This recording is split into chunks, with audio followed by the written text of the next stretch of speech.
Hello everyone and welcome back to another video on the channel. Today we are going to be talking about the brand new Disney live action adaptation of a Disneyland park ride, which is Jungle Cruise, starring Dwayne "The Rock" Johnson and of course Emily Blunt. And this is a movie that I really wasn't excited for. I heard some mixed things about it from like Dan Merle. He didn't really like the movie too much. He said it was a bland adventure movie, and from like someone like Perry Nemiroff, she said it was a great fun adventure. And so I went into this movie with pretty tempered expectations, and I think that's why I enjoyed this movie as much as I did. It's like a fun mix between Indiana Jones, Jumanji, Tangled a little bit, and of course Pirates of the Caribbean. And I think this is the classic, I guess, Disney formula for adventure movies. And in this movie it works especially because of the cast and because of the twists and turns in this movie that actually made it kind of surprising for me. So I will be talking about spoilers in this video because I've been enjoying talking about spoilers for my videos recently. So if you guys have not seen Jungle Cruise, I would actually recommend it if you're looking for a fun family adventure movie. And so let's just jump right into spoilers for Jungle Cruise. So what is this movie about? Essentially what it's about is Emily Blunt is on a journey to get to this, I guess, this tree that has healing abilities, and she wants to get some leaves to basically make medicine and heal the world. And she's an archaeological, I guess, adventurer, and she's going off, she's stealing things from other people, she's making her way around a world that is not favorable towards women. And so in that way she is a very endearing character. I loved her brother character. Jack Whitehall plays the brother, and he was just like, at first I was like, oh no, this guy's going to be long for the entire adventure, it's going to be annoying. But I'll be honest, he added such a levity to the movie as the comedic relief, and not only that, he added some heart to it because the relationship between him and his sister Emily Blunt was very entertaining and very sweet. I think there's one conversation between The Rock and this character where he's talking about how world at large and especially his family basically shut him out because he was gay, and Emily Blunt was the only person basically in the world who accepted him for who he was. And although this scene does kind of dodge around him saying that he was gay, and it was very vague in that way, in the very Disney way of doing this, which,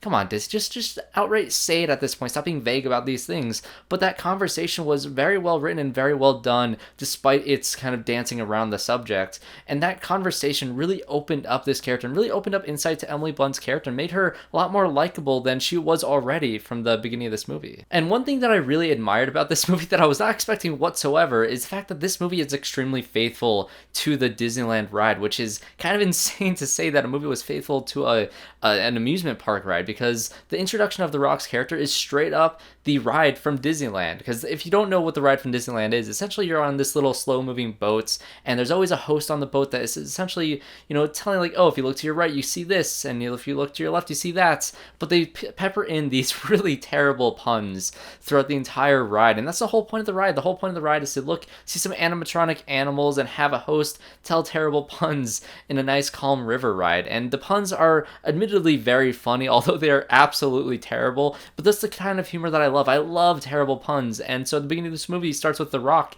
essentially on this Jungle Cruise ride with a bunch of people telling these terrible puns, and I guarantee you that sometime during the next month or so The Rock is going to be on the Jungle Cruise ride and is actually going to host one of those boat rides like Johnny Depp has done with Pirates of the Caribbean ride. That would be so fun, because the whole enjoyment of the ride is there's a charisma from the host of the ride. And of course you go to Dwayne Johnson to have a very charismatic character and a very charismatic person to pull off these terrible dad jokes and to have fun with this role. But not only that, this is why I want to talk about spoilers in this video, but his character starts off pretty basic. You know, he's running this river ride. He has aspirations to go outside of that. He has pictures of cars and, you know, pictures of London in his room that, you know, Emily Blunt's character eventually finds. And you see some aspect of him in the past being an adventurer himself and wanting to find this tree that has these life petals and the Tears of the Moon or whatever it's called.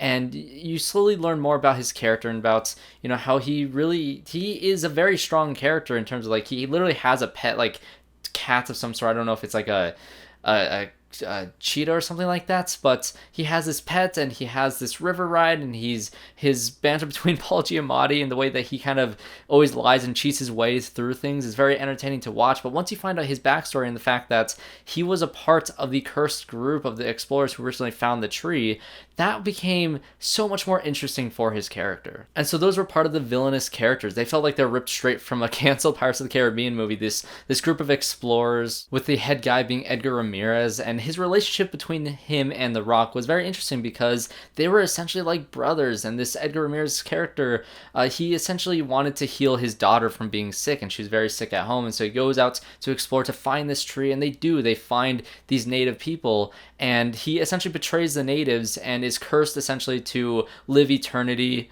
without ever being able to escape this river. And so The Rock was cursed as well with eternal life, essentially not being able to leave this river. That's why he had aspirations to leave, to go to places like London. And even at this point in his like 400-year life, he kind of doesn't want to do those things anymore. He just wants to be able to die. He just wants to be able to rest finally after all this time being alive. And I think the biggest missed opportunity, which is again why I wanted to do this spoiler review, because I think that's great for his character and that relationship between him and his like brother-like friend that he went on this adventure with 400 years ago, and this rivalry that like when Edgar Ramírez betrayed the natives, he defended the natives, and all these different things that happened between that point. And when The Rock's character essentially traps them in this cave without the river, and so they turn into stone, and they eventually turn into monsters because of it.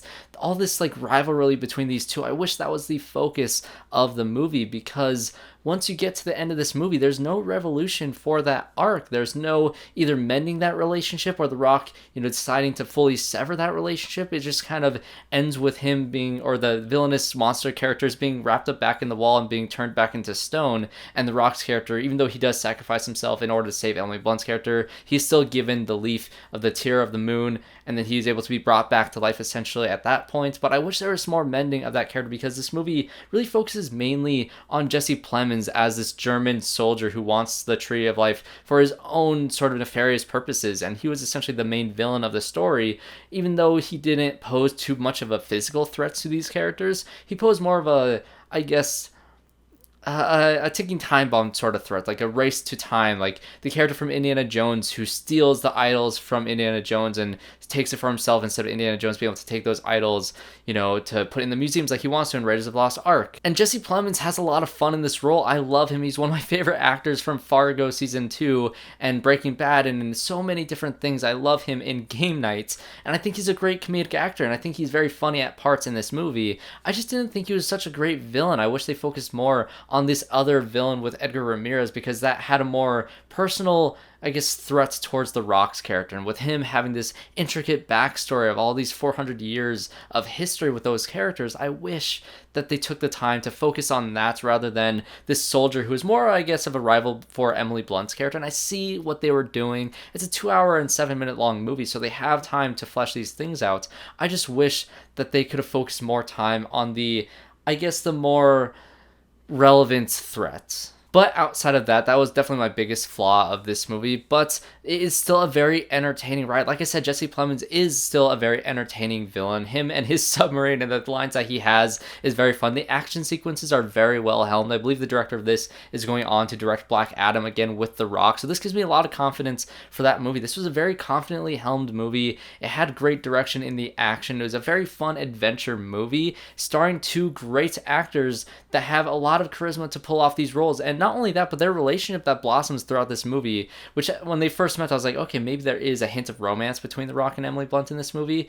And then as it furthers through, I was like, okay, I'm not sure if I'm going to like if they go in that direction. But by the end of it, especially when, The Rock stops lying to Emily Blunt's character and she discovers his past and he's able to tell his history to her, that's when that relationship really blossomed. I love the sequence where they were going underwater and Emily Blunt had to swim through that. She didn't know how to swim and she had to swim through that thing and pull a lever, and The Rock essentially had to keep on giving her air. I love that sequence, and I think there are a lot of action sequences in this movie that are equally as fun. So what did you guys think of Jungle Cruise? Were you more on the Dan Murrell side of thinking that it was kind of a generic adventure movie? Because I honestly would say this is probably on par with Jumanji Welcome to the Jungle. Not as good as the first original Jumanji, not quite as good as, Pirates of the Caribbean, not even close to being as good as Pirates of the Caribbean, or other movies like Tangled. I honestly think Disney's on a roll this year with their movies. Usually their live action movies are kind of hit or miss. Cruella earlier this year I thought was amazing, one of my favorite movies of the year so far, and now this one, a Disney movie that I really, really enjoyed, something that